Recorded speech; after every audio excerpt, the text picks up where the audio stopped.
Na Estukizi amechukulia poa ngoma ya Divoice pamoja na Diamond Platnumz.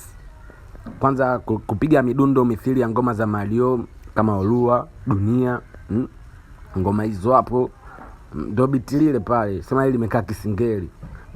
Hizi ngoma miaka 11 kama sio 10 hivi, ila miaka 10 fulani huko zaidi. Kuna mtizi alikuwa anaitwa DJ Snake, bado yupo pia kwenye game. Alikujaga na sound fulani hivi kama kwenye ngoma Turn Down For What. Ngoma fulani hivi zilikuwa na midundo hiyo hapo, zilikujaga nyingi pia alizileta na sound yake. Lakini lilipokuwa linakuja swala la msanii ambaye inabidi aende duniani na ni wa kidunia, alikuwa anagonga ngoma ya midundo mingine kabisa. Kama kuna ile ngoma inaitwa, ile ngoma jina limetoka kidogo, ile membaga na mchizi Major.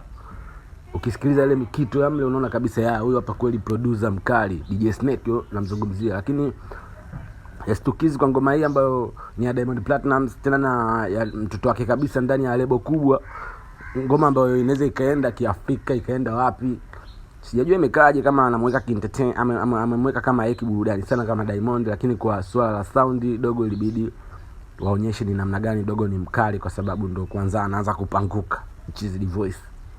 Kwa Diamond pia sijajua biashara yake imekaeje kwa sasa hivi. Maana sasa naona ameamba sana humu ndani, licha ya na vitu vingine. Lakini kiwalisia kwamba Estukizi kaichukulia poa ngoma hii kimdundo. Machizi wamefanya vitu vibaya sana kwenye ngoma, lakini Diamond wamenyoosha vizuri, lakini Estukizi kwenye mdundo kawachukulia poa. Lakini vitu vya masauti tu ya kudondoka, maana WCB ni wazee anapenda sana watu wa kudance na sauti na mistari mikali. Kwa hiyo hapo mimi nawapa 100 kabisa, kwa sababu peni kogo kwao tu kwa sasa hivi ya ile Estukizi. Mzee wetu bwana, inabidi upinduke kama producer fulani kimataifa tu, kwa sababu umeshakuaga huko tu umeshashia DM kibao ya maproducer wakubwa.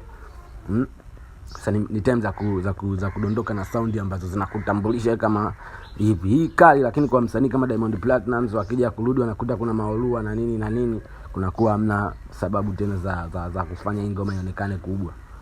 Ndio sasa boom.